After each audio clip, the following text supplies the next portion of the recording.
va a tener que hacer un esfuerzo mucho mayor de endeudamiento de las arcas fiscales y además de recurrir a otros instrumentos que no ha querido recurrir hasta hoy día para poder pensar cómo vamos a salir de la pandemia una vez que esto termine. Por de pronto creo que de tanto cuidar la economía terminaron matando la economía, porque efectivamente esto de las cuarentenas dinámicas y de ir administrando la pandemia para que todos se contagiaran despacito, digamos, pero que se contagiaran todos, ha terminado alargando de manera innecesaria, ¿no? En otros países ya han podido empezar a funcionar y a reabrir la economía, algunos con nuevos brotes, otros sin nuevos brotes, pero porque tomaron medidas mucho más radicales en un comienzo y esto acortó la duración de la pandemia. Hoy día estamos en un escenario absolutamente incierto y creo que se va a hacer necesario no solo un esfuerzo mayor hoy día, ¿no?, sino que además empezar a pensar el futuro que se nos viene, porque no todos los puestos de trabajo que se pierden hoy día se van a recuperar. Yo creo que este punto de inflexión va a ser utilizado por muchas empresas para apresurar el salto tecnológico, para apresurar el reemplazo del trabajo humano por trabajo robotizado, para reemplazar incluso el trabajo intelectual por inteligencia artificial en aquella área en donde ya se puede, y esto nos hace pensar un mundo en donde una clase trabajadora que siempre discutió en el ámbito de ser, entre comillas, súper explotada, hoy día podría empezar a tener que discutir en el ámbito de ser una clase trabajadora irrelevante para el sistema económico, es decir, que el desempleo estructural de la economía, aquellos que difícilmente van a encontrar trabajo, empezar a subir. Esto ha ido creciendo en la década del 80, cuando uno estudiaba economía, le decían que el desempleo estructural, o sea, el pleno empleo estaba en 3,5. Hoy día el pleno empleo es 5. Sería bastante dramático llegar a considerar desde el punto de vista económico que el pleno empleo se ubicara en el 8, en el 9% y que esto fuera un desempleo estructural con el cual tuviéramos que acostumbrarnos a vivir. Por lo tanto, creo que vamos a tener que empezar a diseñar sistemas como la renta básica universal, la renta de participación, el reconocimiento constitucional y la renta para el trabajo doméstico y el trabajo de las cuidadoras y cuidadores, que está absolutamente invisibilizado en nuestro país, de tal manera poder pensar una sociedad en donde nadie sobre y en donde nadie quede expuesto a la pobreza y a la indigencia sencillamente por no tener trabajo dentro del sistema económico. Sí, yo creo que esta situación, además del apremio material del día de hoy, produce también mucha angustia respecto al futuro. Porque una cosa es la cesantía que está ahora y que uno adivina que va a continuar más allá de que cuando empiecen alguna vez a levantarse las cuarentenas, sino es en relación a lo que usted dice. Es decir, esta gran crisis puede implicar otra organización del trabajo. Como dice, mayor tecnología, mayor robotización, inteligencia artificial. Y finalmente los líderes políticos, los filósofos, la sociedad entera va a tener que empezar a pensar una nueva fórmula. Cuando usted, de alguna manera, expone el problema que estamos enfrentados, no sé si se le ocurre cuál es el modelo y cuál es la forma en que Chile va a tener que salir de esto, ahora en la urgencia y en 6 meses más, un año más. A ver, en la urgencia el Estado y el gobierno actual tienen que salir a hacer un esfuerzo fiscal mucho mayor, de tal manera de poder entregar a las familias certezas para al menos los próximos 6 meses. Y esto implica abandonar temporalmente la regla de la responsabilidad fiscal, abandonar esta obsesión que el presidente tiene por contener el gasto fiscal, pensar en un impuesto a los súper ricos, al menos, aunque sea temporal. Yo creo que esto debería ser además pensado como permanente, y esto para paliar el futuro inmediato.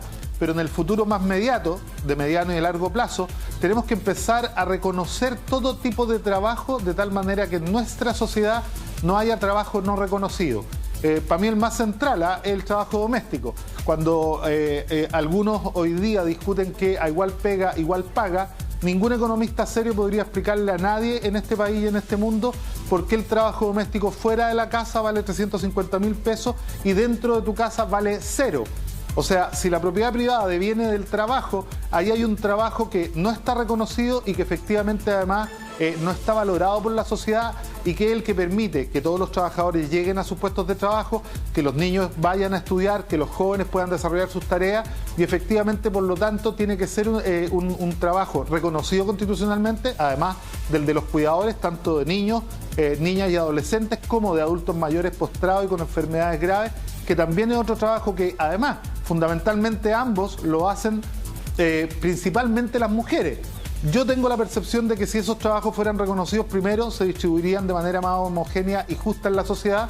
Segundo, generarían un impacto tremendo en tema de fortalecer el consumo local y la reactivación. Tercero, impedirían que mujeres que viven solas y que son jefas de hogar, 4 de cada 10 mujeres en Chile, 4 de cada 10 hogares en Chile están dirigidos por una mujer, se vieran obligadas, por ejemplo, a entrar a redes de microtráfico que capturan a esas mujeres porque sencillamente no tienen cómo llevar comida a su hijo. Y por de pronto, ¿no?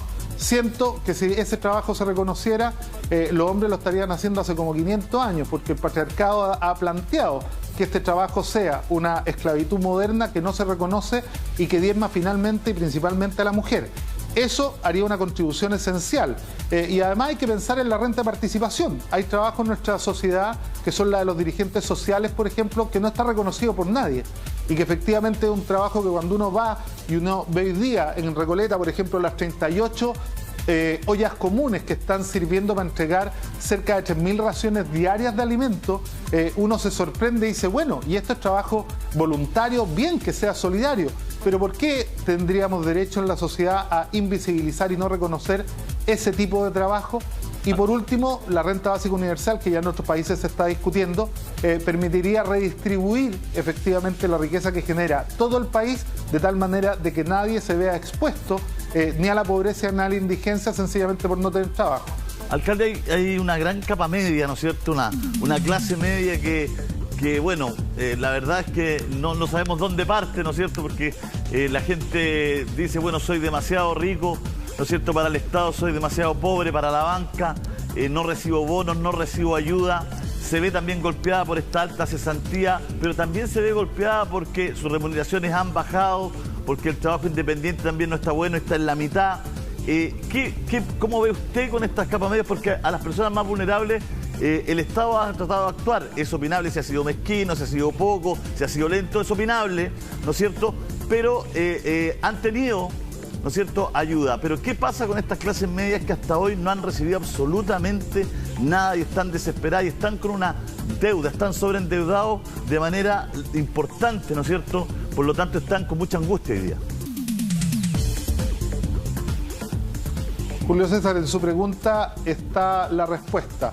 Hay un Estado y un gobierno para la cual la clase media es completamente invisible, ¿no? Y efectivamente se favorecen con las políticas, con la reducción de impuestos, mucho más a las clases empoderadas y altas que a la clase media. Hay un libro bastante interesante que se llama ¿Cuánto cuesta la felicidad y el bienestar?, ¿no? Y dice que sin impuestos no hay libertad. Porque cuando uno quiere, por ejemplo, protección, bueno, hay que pagar la protección, hay que tener policías profesionalizadas que ganen lo suficiente para que no puedan corromperse, para que no tengan ese incentivo perverso y efectivamente eso hay que pagarlo, ¿no? Y cuando uno tiene y quiere calles iluminadas, bueno, la verdad es que hay que cobrar impuestos para que efectivamente eso se pueda llevar a cabo. Y cuando usted empieza a pensar una sociedad que debe ser más justa y solidaria, incorporando a capas medias, el Estado tiene que hacer un esfuerzo mucho mayor para asegurar un bienestar de base. Hay un concepto que ocupan los chinos en su revolución cultural que a mí me parece bastante sensato de mirar. ¿Cómo se construye una sociedad modestamente acomodada? En donde efectivamente nadie tenga un límite a su libertad de acción, pero que haya una dirección estratégica del Estado que asegure que efectivamente nadie viva en la pobreza ni en la indigencia dentro de un territorio, porque el Estado efectivamente es capaz de generar ese bienestar. Daniel. Pero ese es un país completamente distinto, que yo creo que el minuto en que vamos a poder discutirlo es la discusión constitucional que se abre a partir de octubre. Sí, claro, es que el tema es hoy día, ¿no? Hoy día, el modelo, ¿no?, que usted está hablando. Vamos a conversar de este tema porque este tema hay mucha gente que nos está llamando, la gente que está con muchos problemas, Monse, económicos, y la verdad es que... Pro de las personas que están sin trabajo, de que están sin ingresos. Pero la pregunta que uno se hace, y que me gustaría saber su opinión, es ¿por qué cree usted que el gobierno no lo hace? ¿El gobierno no lo hace porque es amarrete? Porque básicamente esta es una plata que no es de las personas que están en el gobierno. Esta es una deuda que va a contraer el Estado de Chile y que la van a tener que empezar a pagar los gobiernos posteriores. Esta no es una deuda que estén contrayendo ni siquiera los ministros de manera personal o el presidente. ¿Por qué, en su opinión, el gobierno no ha accedido a mayor gasto fiscal? Porque el gobierno funciona con una sobreideologización neoliberal, Montserrat, y porque además son incumbentes en la forma en cómo esto tendría que resolverse. Si hoy día usted se endeuda, que además están las mejores condiciones en el mercado para poder endeudar al Estado, porque endeudarse después de la pandemia va a salir mucho más caro en tasas de interés y en otras cosas, usted tiene que pensar cómo lo va a pagar. Y pensar cómo lo va a pagar en el futuro no puede ser solo a cargo de una reactivación que además de incierta va a generar un cambio estructural. Por lo tanto, tiene que preocuparse de cómo el Estado va a recaudar más ingresos. Y eso solo se puede hacer subiendo los impuestos y en particular volviendo a discutir el tema que no quiere discutir este presidente porque además es incumbente, que es el impuesto a los súper ricos. Es decir, le estamos obligando al presidente a que discuta ponerse impuesto del mismo. Y eso pareciera no estar de acuerdo. De hecho, ha llamado bastante la atención esto de que la familia Cueto, antes de declarar la quiebra de LAN, le haya pagado a la familia de Piñera la deuda que tenían, parece que con información privilegiada, ¿no? Y a costa de otros acreedores que parece que quedaron en la lista y que no sabemos si se les va a poder pagar. Entonces es bien complejo. El presidente tiene una posición, la derecha tiene una sobreideologización. Los que están tomando las decisiones piensan que si se endeudan van a tener que salir a aumentar los impuestos y eso no está para nada, muy por el contrario. El impuesto familiar, el ingreso familiar de emergencia 2.0, que se discute porque el gobierno no quiso entender en el ingreso familiar de emergencia primero que era insuficiente, se lo dijimos todos, que no podía ser escalonado, que era insuficiente. Y aprueba un segundo en donde además limita la cobertura. Hay un escándalo con el tema del registro social de hogares que muchos dicen que le subió de manera inexplicable en tiempos de pandemia. O sea, cuando todos sabemos que el 68% de las familias de Chile han visto bajar sus ingresos, extrañamente en el registro social de hogares pareciera que hay familias que les está subiendo. Entonces, no se entiende. Ya, y además, pero, claro, pero aprueba el caso... un ingreso familiar de sí. emergencia 2.0, déjeme, le pediría que me dejara terminar. Aprueba un ingreso familiar de emergencia que sabe que no cobre ni siquiera la línea de la pobreza que el mismo Estado define. Entonces, para hacer más gasto, tiene que pensar de dónde lo va a recuperar. Y no hay otra que no sea cobrando más impuestos, y eso no lo va a hacer la derecha en Chile. Y cuando yo lo interrumpo es porque hay cosas que me llaman la atención y que es interesante ahondar en ellas, porque usted dice varias ideas y me interesa justamente profundizar en ellas. Entonces, y por eso le pregunto, ¿usted cree, por ejemplo, que el ministro Briones, que es el que ha sido también reticente a este endeudamiento fiscal, lo hace por una convicción ideológica, lo hace para defender a los sectores más ricos del país que eventualmente van a tener que pagar más impuestos? ¿Usted cree que por eso el ministro Briones ha sido muy cauto en el tema de ir soltando la billetera y disponiéndose a endeudar más al Estado chileno? Así es, así lo creo. De hecho, todos los economistas que están en el lado opuesto a Briones hoy día, que no son solo economistas de izquierda, son economistas de centro, economistas demócratas cristianos, incluso economistas de centro-derecha, están todos diciéndole salgan a endeudarse ahora. El exministro Ezaguirre, el exministro Valdés, dicen este es el minuto para hacer un mayor esfuerzo fiscal. Cuando usted compara los esfuerzos fiscales chilenos con el resto, algunos están por sobre el 20%, nosotros no estamos llegando ni siquiera al 8%. Entonces, cuando ustedes mismos me preguntan, ¿qué hacemos con la clase media? Bueno, la plata tiene que salir de algún lugar. Y si la plata tiene que salir de algún lugar, el Estado, por ejemplo, hoy día acaba de aprobarse este gobierno una línea de sobregiro de 23.000 millones de dólares con el Fondo Monetario Internacional. Una línea de sobregiro es un préstamo que usted puede ocupar, pero tiene que saber cómo lo va a pagar. La discusión que no quieren dar es cómo lo vamos a pagar, pero efectivamente esa plata está disponible para poder salir a apoyar a las familias que hoy día han visto mermar sus ingresos, que lo están pasando mal y que tienen que por lo mismo seguir saliendo y no podemos controlar la pandemia. Entonces yo creo que aquí, vuelvo a decirlo, por cuidar la economía están matando la economía. Porque si se tomaran medidas más drásticas hoy día, si se apoyara más a las familias hoy día, si se apoyara más a las mujeres, mire la discusión que para mí me parece absolutamente absurda después del postnatal de emergencia, ¿no? Podríamos salir de la pandemia mucho más rápido si la contenemos y reabrir la economía. Pero esto, como lo está administrando el gobierno, podría alargarnos hasta fin de año. el problema que tenemos. Alcalde, pero otra cosa es con guitarra. ¿Qué lo que haría usted con la clase media hoy día? ¿Cómo la ayudaría? Nosotros lo planteamos, lo han planteado los economistas y muchos diputados. Una renta básica universal de emergencia que alcance al 80% de los más vulnerables del país y que les permita capear esto de manera tranquila y que tiene que ser no por 3 meses, tiene que ser por lo menos de 6 a 10 meses, de tal manera que les dé certeza, porque cuando usted sabe que su ingreso apoyado por el Estado se va a terminar en 3 meses, al segundo mes va a salir a buscar pega igual y no la va a encontrar. Y va a andar en la calle exponiéndose a contagio, no, sin encontrar la pega, sin lograr su objetivo. Entonces aquí el gobierno lo que tiene que hacer es abandonar su sobreideologización neoliberal, poner la salud de las personas y al ser humano al centro de la discusión, hacer lo que tenga que hacer y darle tranquilidad a la gente por los próximos meses, de tal manera que nos podamos concentrar en detener la pandemia y no en administrarla. Oiga, alcalde, se había limitado la reelección de los alcaldes de Chile, ¿no es cierto?, a 3 periodos, pero parece que hay un salvavidas ahora. Al parecer, muchos alcaldes alegaron, fueron al gobierno y parece que no correría. Al parecer, mandaría un veto presidencial, ¿no es cierto?, el Ejecutivo, para que pudieran estar una elección más muchos de los alcaldes de hoy día. ¿Qué le parece a usted? ¿Eso concuerda? Yo lamento mucho que el gobierno esté tomando decisiones a la medida de la UDI y de Renovación Nacional, que son los partidos más perjudicados por una decisión que los mismos parlamentarios tomaron, absolutamente conscientes del impacto que tenía. Esto es una utilización política de una facultad presidencial que debiera ocuparse para el bienestar de todos los chilenos. Por lo tanto, me parece un error garrafal que una vez más muestra que esto de la separación de los poderes... Alcalde, disculpe que lo interrumpa, pero está parejito, está parejito UDI, RN, PS, DC y otros alcaldes independientes. Sí, está. No es tan... El alcalde del Bosque, Pudahuel, son... Pero hay partidos... A ver. No solo hacer esa salvedad.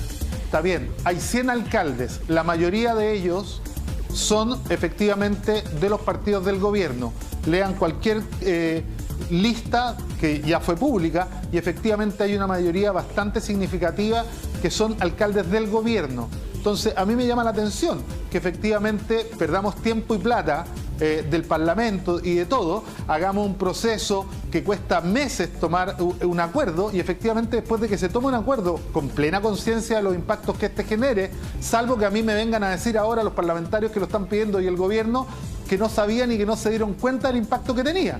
Bueno, hay partidos que no estamos de acuerdo con eso y hay alcaldes también que no están de acuerdo con eso y yo creo que aquí se tiene que respetar la regla de la democracia. La democracia, cuando usted lanza una ley al Parlamento, se discute y se aprueba, salvo que entre comillas sea inconstitucional, debiera respetarse la división de poderes, pero aquí parece que el presidente cree que los intereses de él y de sus partidos están por sobre los intereses de los demás. Yo, mire, la verdad es que creo que aquí hay 2 temas que hay que tratar. Primero, lo que dice hoy día la gente, lo que dice hoy día el sentido común. Y yo creo que es muy bueno que se haya efectivamente limitado la reelección. Más adelante podremos discutir si en una situación de normalidad efectivamente esto puede revisarse, pero no puede una ley recién aprobada empezar a hacérsele arreglines efectivamente para favorecer a los propios. Pero esto es lo que discrepo con el alcalde, disculpa, ¿sí? Es que yo creo que es una costumbre y una ley que beneficia parejito a la élite política, a la clase política en general que ha gobernado los últimos 30 años. Está 55-45 más o menos entre los alcaldes de gobierno y los alcaldes de oposición y más algunos independientes que son de oposición. Entonces, claro, uno ve que hay un sistema, una clase, ¿no es cierto?, que siempre se está cuidando la espalda. Lo vemos también en los sueldos. Partieron por una rebaja del 50%, ese era el proyecto. Se la chutearon a una comisión y ahora de vuelta viene una rebaja del 25% para los parlamentarios, que eso sería. Entonces, el Consejo de Alta Dirección Pública entonces fija la rebaja en un 25% de la dieta parlamentaria cuando entró como proyecto, cuando la idea era un 50%. Entonces, claro, uno siente que acá también hay una suerte de quererse cuidar la espalda, pero entre todos, digamos, ¿no? Sí, antes de hablar de las dietas parlamentarias, lo que pasa es que yo creo que quiero el tema destacarlo, es decir, Usted es un alcalde que está en contra de la presión de muchos alcaldes por finalmente vetar la ley que limita la reelección parlamentaria. Yo creo que eso es un tema que hay que hacerlo notar. No todos los alcaldes entonces están por esto de vetar una ley que fue votada democráticamente en el Congreso. Es decir, ¿usted le parecería mal que se echara pie atrás con el límite de la reelección de los alcaldes? Yo creo que eso es interesante saberlo, cuántos alcaldes lo están apoyando también en esta idea, alcalde Jadwe. A ver, es que yo le reitero, Montserrat, mi opinión es una y es súper tajante. Y se lo escuché también a Sadi Melo. Cuando se aprobó esta ley, la primera declaración de Sadi Melo dijo: son las reglas de la democracia, las leyes las hacen en el Parlamento, no las discutimos los alcaldes y lo que queda es asumir. A mí lo que me molesta es que después de hablar y llenarse la boca con la separación de poderes, con la independencia de los poderes, finalmente nos pasemos todo por donde queramos y efectivamente hagamos lo que nos interesa a nosotros. Es lo que ha dicho Julio César, pero solo con una salvedad, Julio César. A mí me molesta mucho esto de andar siempre generalizando. No es todo el sistema político, no son todos los partidos. El Partido Comunista ha dicho con absoluta claridad que no está por los vetos, que hay que respetar las discusiones que se dan. El Partido Comunista fue parte de los que esperaba que se rebajaran las dietas en lo que había sido el proyecto original, y por lo tanto yo no metería a todo el Congreso, que es el negocio que hacen algunos para desprestigiar la política, en la misma bolsa de gato. Aquí hay que hacerlo con nombre y apellido, con los partidos que aprobaron y con los partidos que están pidiendo que esto se revise. Yo he escuchado a muchos alcaldes, incluso al alcalde de Quilicura, él ha dicho: no, yo no estoy interesado en que me cambien la ley ni que me hagan un traje a la medida. Los alcaldes que están interesados que le hagan un traje a la medida, efectivamente creo que están contraviniendo un principio básico de la democracia, que es que las leyes se hacen allá y no a la medida de nadie. Se hacen pensando efectivamente en oxigenar el sistema, en oxigenar el sistema y en hacer algo para perfeccionar la democracia en nuestro país. Le voy a entregar el argumento de muchos de ellos para tener la contraparte. Incluso la voy a leer para no equivocarme, digamos, qué es lo que dicen estos parlamentarios. Dicen, entre otras cosas, ¿no es cierto?, que es muy complejo una elección que se está corriendo y se viene corriendo desde hace tiempo. Por lo tanto, no sería unas elecciones en condiciones normales. Y por eso ellos pedirían un periodo más. Muchos de ellos dicen: no es que queremos que cambie la ley o la ley sea distinta, sino que en esta ocasión, por la pandemia que no sabemos cuándo va a acabar ni cómo va a ser todo el proceso, ¿no es cierto?, y todas las situaciones de cambio que se han vivido en las municipalidades, tener un periodo más y de ahí que se ejecute la ley. Ese es el argumento que dan ellos. ¿Qué les parece? A mí me parece que no corre el argumento, porque es pidiendo un traje a la medida. Yo la pregunta que hago es: todos esos alcaldes y todos los parlamentarios que hoy día están pensando en esto, ¿no lo sabían cuando legislaron? Los que son parte de los mismos partidos que aprobaron esto, ¿no pudieron llamar a sus parlamentarios para advertirles cuando esto se estaba discutiendo de manera pública? ¿No pudieron anticipar este escenario? ¿Son tan malos alcaldes y parlamentarios